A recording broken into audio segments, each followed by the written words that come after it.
And Max, like, what's the kind of broad scope of opinions from the energy community? I guess from the kind of traditional energy community, looking in this, kind of little niche thing called Bitcoin.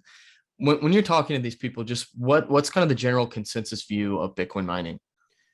I think people don't understand Bitcoin. And I think that that's the toughest thing is that everybody wants to look at it as just like a price per MCF or MMBTU. So gas, like a volume of gas is measured in MCF, which like for oil, it's in barrels. And then the heat content is MMBTU. So you could have like just dry gas would be just like a one, like typically it's like 1,000 BTU. And then if it gets rich with all these other products, it's higher. And that's how we sell the product. So everybody's always like, what's the price per MMBTU that we could get by converting this to Bitcoin? And when the hash rate dropped last summer and whenever prices were higher, it was just a ridiculous per MMBTU. I think it was like upper 30s, like $35 plus per MMBTU, which to put that into perspective right now, gas is at recent all-time highs. It's been higher in the past, but it hasn't been this high since the 2000s. And we're at like $8, 850.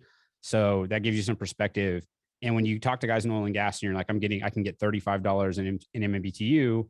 And they're like, their eyes open wide. Cause at the time gas was like $3, so it was a 10X basically on the value of the energy that you could get. And so that's what caught a lot of people's attention. But I think the biggest hurdle is that people just don't understand Bitcoin, don't know what Bitcoin mining is.